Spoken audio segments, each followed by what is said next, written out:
pretty gutsy performance by you guys. They kept coming back on you, but you were able to get that big, get the winner, obviously. Yeah, no, obviously guys battled really hard. We stuck to the plan their coaches had for us and competed, and it was obviously a great effort. They're a great team over there, and so it's a lot of fun. So yeah.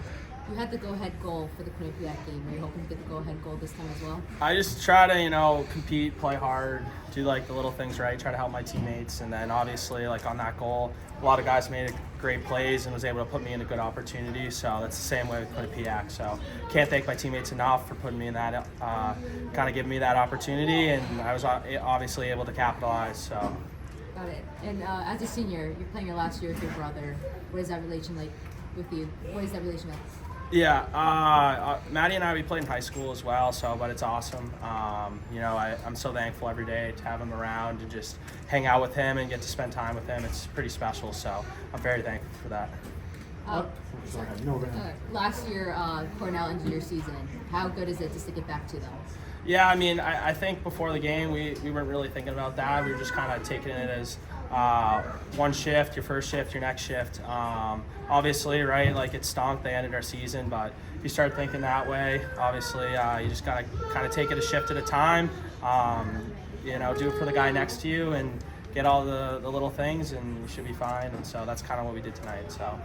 How's the journey for you been over the last 5 years? Obviously, you started at Harvard, played 4 years here, kind of build, and how's it been for you? Yeah, no, it's been awesome. It's the best decision I've ever made. The coaches have been awesome. They took a risk on me, and I'm forever thankful for that. And so every day I'm so thankful that was able to work out and be able to play with these players and these guys and create some memories. So it's been awesome. Yeah.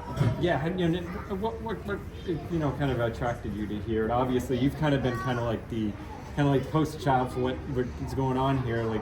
Stay 4 years, develop, all that. Well, what made you kind of come here? Was that part of it? I think the coaches I just really believed in what they had to offer. I think I came here a little rough around the edges, and so I really just try to take it day at a time. And obviously, I had some good days, some bad days, but I just tried to build every single day, get a little bit better. And so the coaches, I can't thank them enough. They've been really awesome. And how has it been building over the last 4 years here? It just seems like everybody, you guys have all been here for 2 years now, 3 years, and how's it been kind of working in that environment? Yeah, kind of old-fashioned. Yeah, I think our coaches talk a lot about just earning the day and getting 1% better every day. So I think that's what we really tried to do.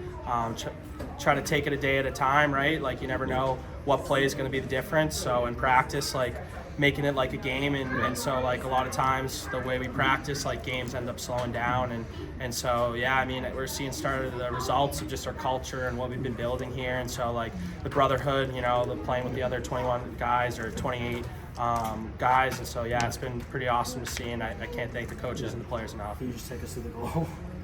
Yeah, we had 20 seconds in the O-zone. Guys were just working hard, coming back, kind of hemming them in.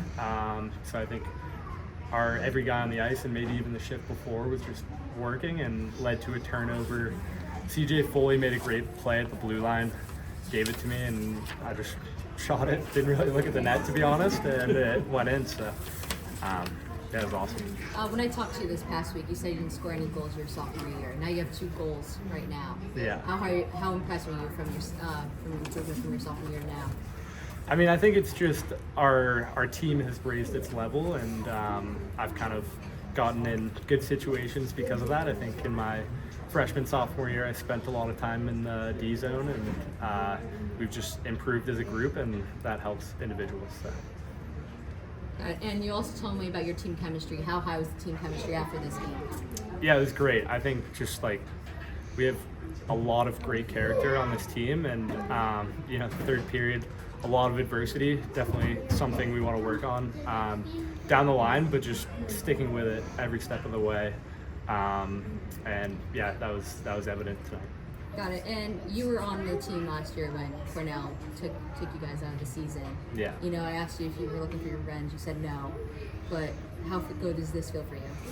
I think it just feels good to beat such a great team. I think it's different if we see them in playoffs. That would be an extra great feeling to knock them out, but it's just a regular season game. We're looking for 3 points, and we came away with it tonight, so that was really the goal. How's the development been over the last few years? Obviously, now you guys are a little bit older and developed, and that's kind of rare in college hockey these days.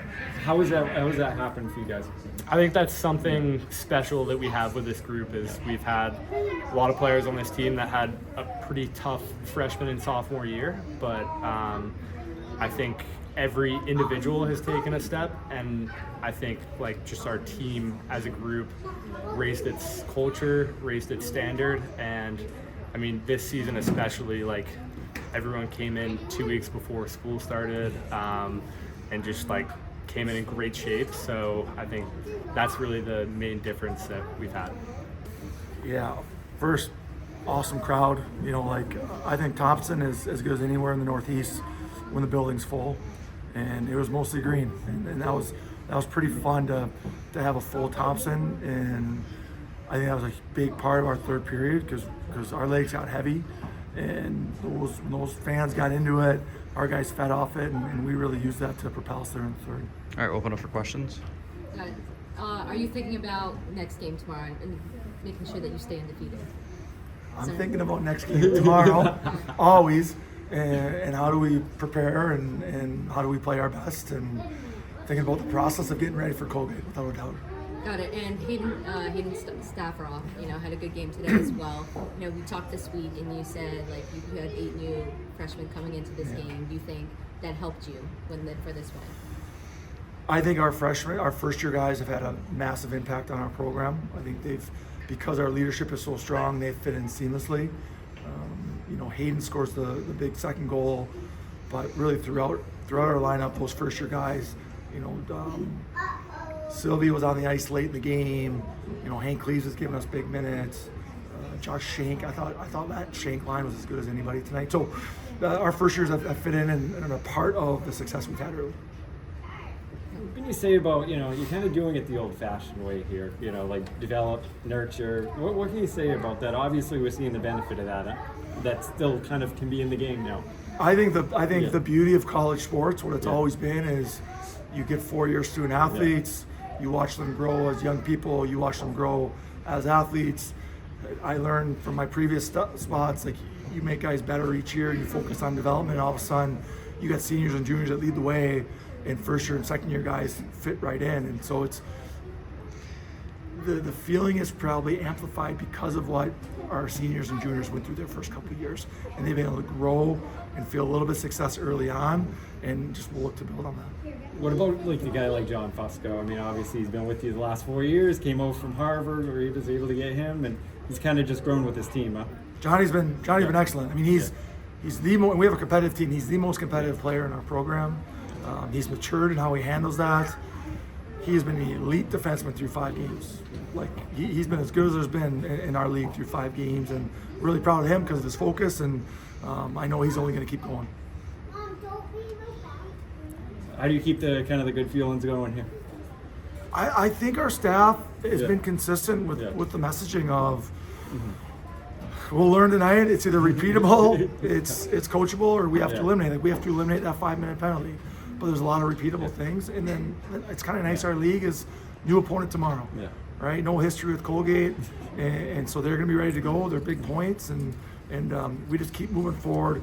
The goal has never been 5-0. The goal is to win the last game. The goal is to be the best versions of ourselves at the end, and we'll just keep that as our focus. What does it also say? I mean, you're out in Kames here. I mean, that's a guy that was a first-team ECAC player in the preseason. What does that say about your team as well? Next guy out? I think it means that we have depth. For the first time in my 4 years here, we have some real depth. And Lukey's still one of the best players in the country, and he'll be a really good mid-season acquisition when we get him. He's training his butt off right now to get back. But just hockey's unique in a way that you don't have one player. You need 21 guys, and you got to push each other. And we've had guys that have played those minutes. So when Lukey comes back, he'll fit in, and the other guys will be ready to play with him. 40 seconds left in the game. Cornell calls a timeout. What do you guys talk about with that team, with your team right there?